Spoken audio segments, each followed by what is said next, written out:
Bonjour à tous, que la paix soit avec vous. Suite à un nombre incalculable d'émissions concernant les thèmes des évangiles apocryphes sur la chaîne télé RMC Découverte, dont celui concernant le pseudo-évangile de Barnabé, j'ai décidé d'y répondre à travers cette vidéo. À chaque programme, c'est la même chose. Ils font des émissions d'environ 1h30, décortiquant les livres apocryphes tour à tour pour faire planer un doute dans la tête des gens et décrédibiliser ainsi les 4 évangiles canoniques qui rapportent la vie de Jésus par rapport à ceux qui sont apocryphes et qui ont été rejetés depuis toujours dans l'Église. L'un des derniers reportages de RMC Découverte portait sur l'évangile apocryphe attribué à Barnabé. Écoutons la voix off dans le reportage. L'évangile de Barnabé présente en fait la version islamique de Jésus. Il y a énormément de points de contact, c'est-à-dire qu'on a le reniement de la crucifixion de Jésus, un Jésus qui est musulman à l'intérieur. Jésus annonce qu'il n'est ni Dieu ni fils de Dieu. On nous présente un texte qui prouverait l'annonce du prophète Mohammed. Qui est Barnabé? Quel est cet évangile? Est-il véritable? Quelle révélation contient-il exactement? Peut-on historiquement y croire? Comment un évangile, donc un livre qui raconte la vie de Jésus, peut-il corroborer le texte sacré des musulmans? Pour comprendre l'évangile de Barnabé, nous devons remonter le temps jusqu'aux origines même du christianisme et de l'islam. Car si ce qu'il révèle est vrai, ce manuscrit mettrait en doute les fondements de l'Église. Cet évangile remettrait en cause 2000 ans d'histoire. Plus d'1h30 d'émission a jeté le discrédit sur la Bible, pour finalement apprendre en fin d'émission ce qu'on savait déjà, à savoir que ce pseudo-évangile de Barnabé est un faux. Et au cours des siècles, ce manuscrit appelé Évangile de Barnabé pourrait correspondre à un outil de propagande islamique.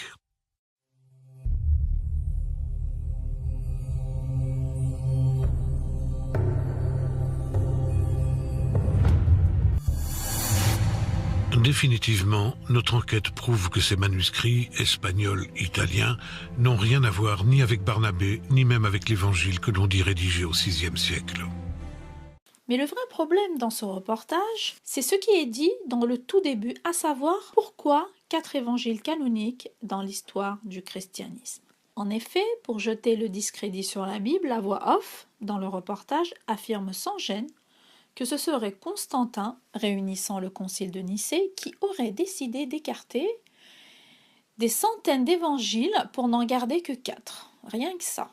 Donc en gros, c'est lui qui aurait décidé de quoi serait composé le Nouveau Testament. Écoutons la voix off dans le reportage. 4 évangiles retenus, pas un de plus. Pourtant, des dizaines, des centaines de récits de la vie de Jésus existaient auprès des différentes communautés chrétiennes.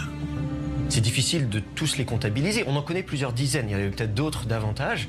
Et c'est vrai que ça peut paraître surprenant que seulement 4 aient été retenus et les autres aient été écartés. Ils n'ont pas seulement été écartés. L'Église a entamé une véritable purge des autres textes devenus non officiels.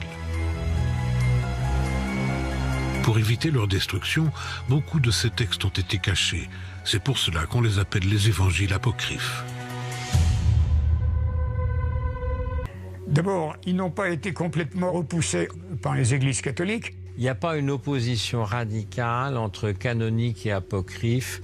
Il y a surtout une question de date. S'il n'y a pas d'opposition radicale, pourquoi avoir voulu éliminer ces textes ? Car ils nous disent quelque chose à propos du développement de l'Église chrétienne. Ils nous en disent aussi beaucoup sur les pans de l'Église qui ont été réduits. Au début, il y avait plusieurs genres de christianisme. Et au fil des décennies, l'Église les a évincés. Cacher le développement de l'Église, la création progressive de la religion chrétienne. Ce qui a posé problème, c'est la trop grande disparité entre ces groupes de chrétiens. En 300 ans, depuis la mort de Jésus, chaque apôtre prenait Jésus et son histoire pour créer son propre christianisme, indépendant des autres.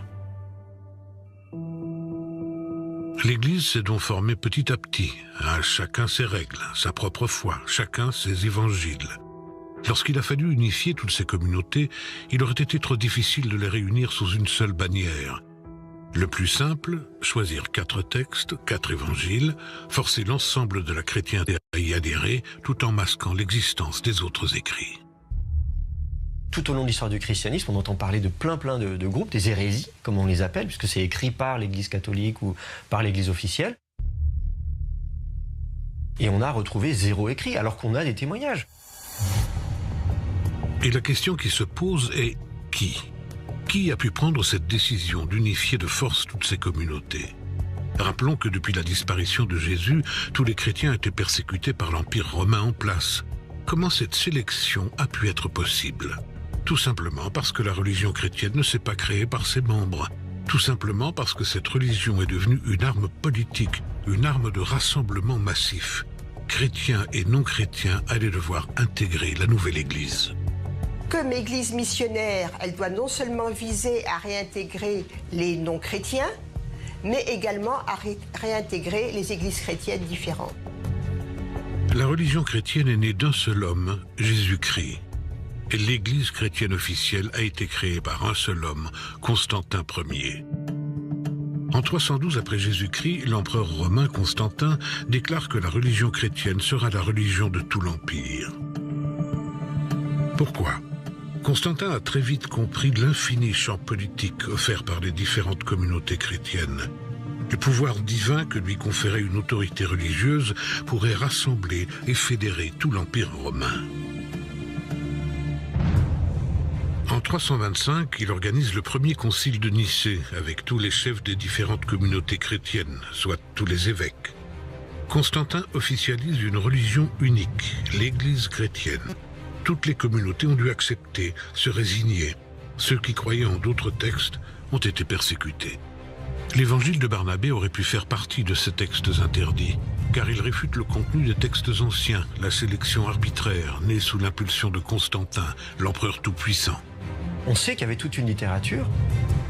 Tous ces évangiles-là, ils ont disparu parce que l'histoire est écrite par les vainqueurs.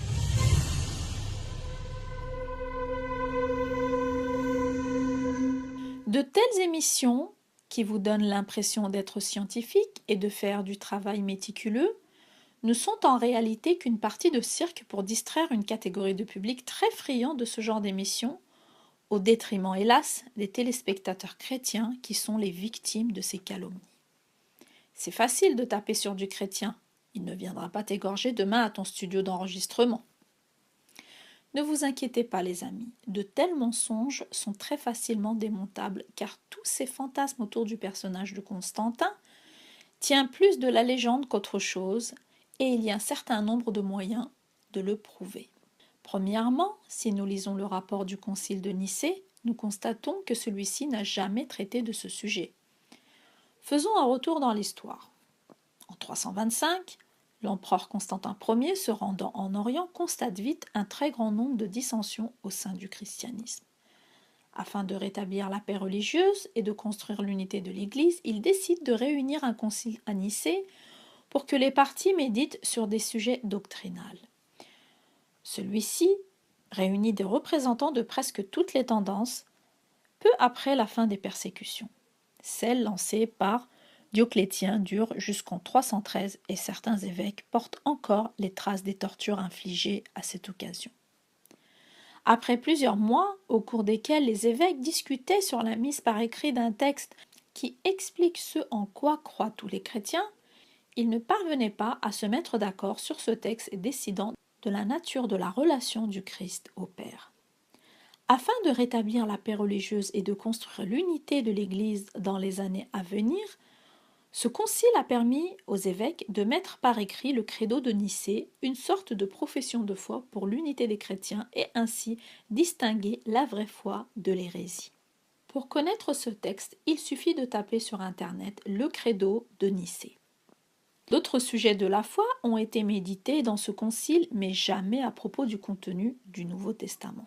Ensuite, Constantin n'étant pas évêque, n'aurait eu aucune autorité pour intervenir sur un sujet de la foi, étant donné qu'en plus, sa conversion au christianisme n'est arrivée que vers la fin de sa vie, sur son lit de mort, vers la fin du IVe siècle.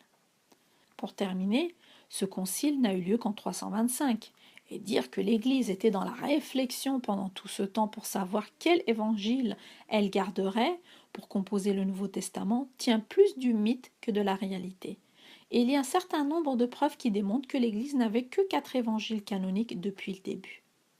Notamment grâce aux nombreux témoignages écrits laissés par la première génération de chrétiens qui a succédé aux apôtres et datant de bien avant la naissance de Constantin et de ce concile, démontrant ainsi que dans l'Église, il n'a toujours existé que 4 évangiles canoniques.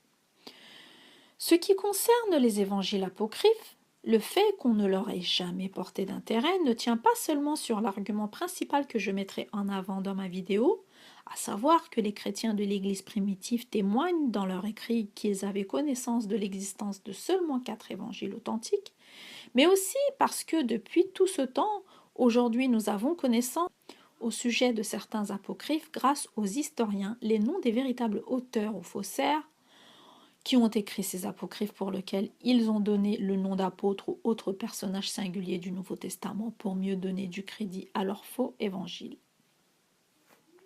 C'est d'ailleurs la règle numéro 1 d'un faussaire de ne jamais donner son nom comme auteur de l'apocryphe reconnu aujourd'hui comme faux, justement pour faire passer ses idées en usurpant le nom par exemple d'un apôtre. Les amis, écoutez bien ces preuves, ces références que je vais vous lire à haute voix et qui sonnent la fin de ces canulars de l'histoire des apocryphes repris malhonnêtement par RMC Découverte.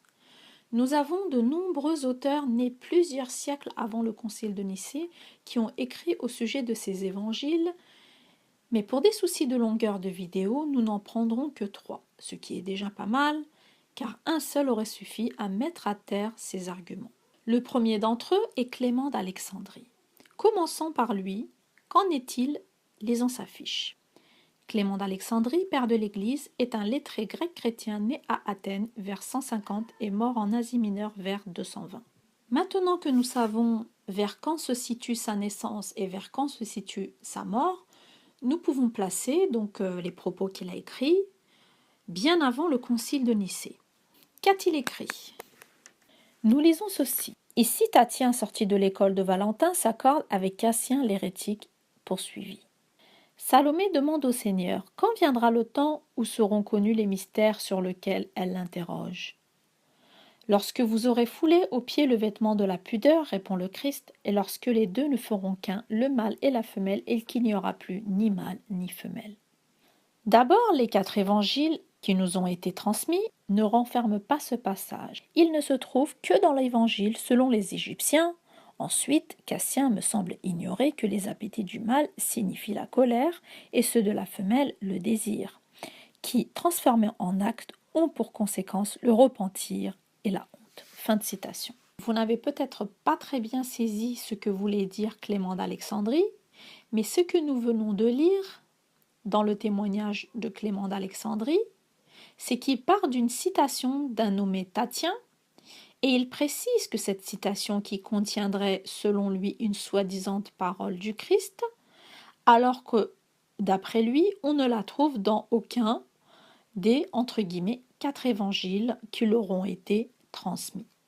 Donc vous voyez qu'à l'époque de Clément d'Alexandrie, on disait déjà qu'il n'y avait que 4 évangiles, ce qui prouve que le fait de dire que c'est Constantin qui aurait décidé d'écarter des centaines d'évangiles pour n'en garder que 4, c'est faux, et cela prouve que ce n'est qu'un mythe. Rien qu'avec cette seule preuve datant de 2 siècles avant ce concile de Nicée, le canular de RMC Découverte est démasqué, ils ne sont plus crédibles, mais rassurez-vous, on va apporter des preuves supplémentaires. La deuxième preuve vient du témoignage d'Origène. Voyons sa fiche pour voir vers quelle date il est né et il est mort. Origène est le père de l'exégèse biblique. Théologien de la période patristique, il est né à Alexandrie vers 185 et mort à Tyr vers 253. Il est aussi l'un des pères de l'Église et le plus grand génie du christianisme antique avec saint Augustin, selon la formule du cardinal Jean d'Agnello. Lisons maintenant son témoignage. Le texte d'Origène s'appelle « Homélie sur saint Luc ». C'est un genre d'exégèse sur tous les évangiles. Et donc ici, son homélie, elle est sur l'évangile de Luc, chapitre 1, Voici ce qu'il témoigne dans son homélie. Au temps du Nouveau Testament, beaucoup ont essayé d'écrire des évangiles, mais tous n'ont pas été acceptés. Matthieu, Marc, Jean, Luc n'ont pas essayé d'écrire. C'est rempli du Saint-Esprit qu'ils ont écrit les évangiles. L'Église possède 4 évangiles, les hérétiques un très grand nombre. Ainsi, beaucoup ont essayé d'écrire, mais 4 évangiles seulement sont approuvés, et c'est d'eux que l'on doit tirer pour le mettre en lumière, ce qu'il faut croire de la personne de notre Seigneur et Sauveur. Je sais qu'il existe un évangile que l'on appelle selon Thomas et un autre selon Matthias, et nous en lisons quelques autres encore pour ne pas avoir l'air d'être des ignorants à cause de ceux qui s'imaginent savoir quelque chose quand ils connaissent ces textes. Mais en tout cela, nous n'approuvons rien sinon ce qu'approuve l'Église. On doit admettre 4 évangiles seulement. Fin de citation.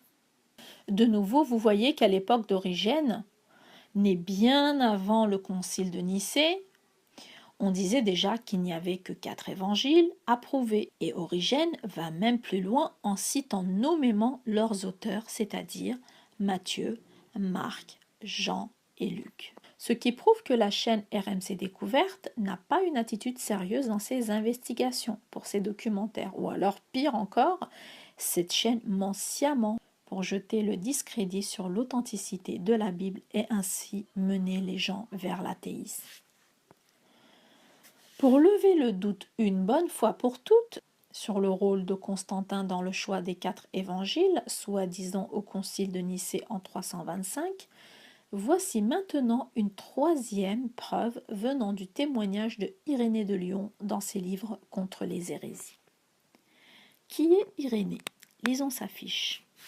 Irénée de Lyon est le 2e évêque de Lyon au second siècle entre 177 et 202. Irénée de Lyon est le 2e évêque de Lyon au second siècle entre 177 et 202. Et à droite de la fiche, nous lisons « De culture et de langue grecque, Irénée est né à Smyrne en Asie mineure vers 120 ou 130. De parents grecs et chrétiens, il témoigne avoir connu saint Polycarpe, qui lui-même avait reçu l'imposition des mains de l'apôtre Jean. Saint Jérôme dit qu'Irénée fut aussi le disciple de saint Papias. » Fin de citation. Donc vous voyez, non seulement Irénée de Lyon est né bien avant le concile de Nicée, donc vers entre 120 et 130, et en plus il dit connaître Polycarpe, qui est un personnage très important dans l'histoire du christianisme, étant donné qu'il a été un disciple de l'apôtre Jean, donc ce qui fait de lui un disciple de la lignée apostolique, c'est-à-dire qui a reçu l'enseignement des apôtres. Lisons maintenant ce qu'a écrit Irénée de Lyon. Irénée de Lyon, contre les hérésies, livre 3. Préliminaire, la vérité des Écritures. Comment, par les apôtres, l'Église a reçu l'Évangile. Le Seigneur de toutes choses a en effet donné à ses apôtres le pouvoir d'annoncer l'Évangile, et c'est par eux que nous avons connu la vérité, c'est-à-dire l'enseignement du Fils de Dieu. C'est aussi à eux que le Seigneur a dit « Qui vous écoute, m'écoute, qui vous méprise, me méprise, et méprise celui qui m'a envoyé. » Car ce n'est pas par d'autres que nous avons connu l'économie de notre salut, mais bien par ceux par qui l'Évangile nous est parvenu. Cet Évangile, ils l'ont d'abord prêché. Ensuite, par la volonté de Dieu, ils nous l'ont transmis dans les Écritures pour qu'il soit le fondement et la colonne de notre foi. Car il n'est pas non plus permis de dire qu'ils ont prêché avant d'avoir reçu la connaissance parfaite, comme osent le prétendre certains qui se targuent d'être des correcteurs des apôtres. En effet, après que notre Seigneur fut ressuscité d'entre les morts et que les apôtres eurent été, par la venue de l'Esprit Saint, revêtus de la force d'en haut, ils furent remplis de certitude au sujet de tout et ils possédèrent la connaissance parfaite. C'est alors qu'ils s'en allèrent jusqu'aux extrémités de la terre, proclamer la bonne nouvelle des biens qui viennent de Dieu, et annonçant aux hommes la paix céleste. Ils avaient tous ensemble, et chacun pour son compte, l'évangile de Dieu.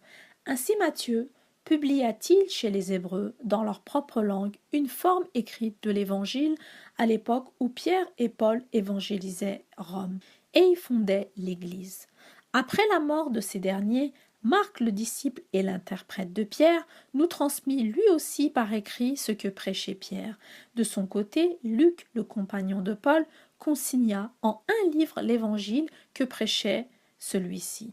Puis Jean, le disciple du Seigneur, celui-là même qui avait reposé sur sa poitrine, publia lui aussi l'Évangile tandis qu'il séjournait à Éphèse en Asie. Fin de citation.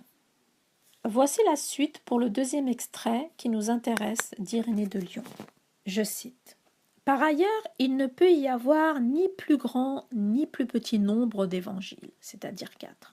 En effet, puisqu'il existe 4 régions du monde dans lesquelles nous sommes, 4 vents principaux, et puisque d'autre part l'Église est répandue sur toute la terre et qu'elle a pour colonne et pour soutien l'Évangile et l'Esprit de vie, il est naturel qu'elle ait 4 colonnes qui soufflent de toutes parts l'incorruptibilité et rendent la vie aux hommes, d'où il appert que le Verbe artisan de l'univers, qui siège sur les chérubins et maintient toutes choses, lorsqu'il s'est manifesté aux hommes, nous a donné un évangile à quadruple forme, encore que maintenu par un unique esprit. » Fin de citation. Voilà, mes frères et sœurs, je vous ai donné les références pour appuyer les preuves qui démasquent la supercherie de RMC. J'invite tout le monde à chercher et vérifier derrière. Cette chaîne RMC Découverte a enregistré en plus un paquet d'émissions sur ces apocryphes pour essayer de vous faire croire qu'ils auraient été écartés sans raison. Nous avons eu la preuve ici que c'est faux et que cela relève plus du fantasme audiovisuel qu'autre chose. Vous venez de découvrir en direct qu'il ne faut pas faire confiance aveuglément à ce genre d'émission. C'est vraiment lamentable de tromper les gens ainsi. Dénoncez cette chaîne au Conseil supérieur de l'audiovisuel. À cause de ce genre de propagande, des gens sont susceptibles de perdre la foi en Dieu par le biais du mensonge. Une émission documentaire, comme son nom l'indique, sert normalement à documenter et non à tromper. C'est censé être de l'information. Là, c'est plutôt de la désinformation. Pour terminer, maintenant que vous savez que Constantin n'a rien à voir avec le choix des 4 évangiles au concile de Nicée, sachez que le canon de la Bible n'a pas été bouclé à ce concile. C'est au concile de Carthage, puis au concile d'Hippone, que l'Église catholique a défini le canon de la Bible Ancien et Nouveau Testament. Concernant le Nouveau Testament, évidemment, il n'y a pas eu de discussion sur le choix des évangiles étant donné qu'ils sont restés au nombre de 4. Mais il y avait discussion sur d'autres livres comme celui de l'Apocalypse par exemple qui ne faisait pas l'unanimité dans les églises. Il fut finalement retenu par l'Église. Conformément à la tradition apostolique, l'Église catholique déterminera le canon biblique pour totaliser 73 livres à l'intérieur au concile d'Hippone et au concile de Carthage. L'Église retiendra donc 27 livres à l'intérieur du Nouveau Testament et 46 livres pour la composition de l'Ancien Testament avec la Septante conformément à la tradition apostolique. Pour une fois que Wikipédia donne une info correcte, je vais vous lire l'article à ce propos jusqu'à la prochaine falsification de l'article par un plaisantin. La liste de tous les livres du Nouveau Testament actuel existe dans le décret du pape Damas issu du synode de Rome de 382. L'adoption de la liste du canon des livres de l'Ancien Testament est également confirmée par les conciles de Carthage de 397 et 419. Le canon est donc défini à la fin du IVe siècle. L'influence de saint Augustin, qui a défendu, contrairement à saint Jérôme et conformément à la tradition de la Septante et aussi à celle de Vetus Latina, la canonicité des livres controversés fut importante. En effet, c'est lors du concile de Carthage et d'Hippone en l'an 393 et 397 que fut déterminé clairement le canon actuel des écritures de la Bible catholique. Les manuscrits Qumran découverts en 1947 et datant du 1er siècle de notre ère, donc du temps de Jésus, démontrent que tous les livres présents dans la Bible catholique et orthodoxe étaient lus par les Juifs, puisque tous ces livres ont trouvé écrits en grec, mais aussi en hébreu. Par exemple, des fragments importants du livre de Tobie, absent des Bibles juives depuis l'an 90, et la célèbre décision du concile juif de Jamia, décidant quels étaient les livres inspirés ou non. Voilà, ma vidéo est enfin terminée. J'espère qu'elle vous aura aidé à comprendre qu'il ne faut pas avaler tout ce qu'on vous raconte sur des chaînes comme RMC Découverte ou autres émissions médiatiques soi-disant d'information. Dieu vous bénisse tous dans le nom de notre Seigneur et Sauveur Jésus-Christ. Amen.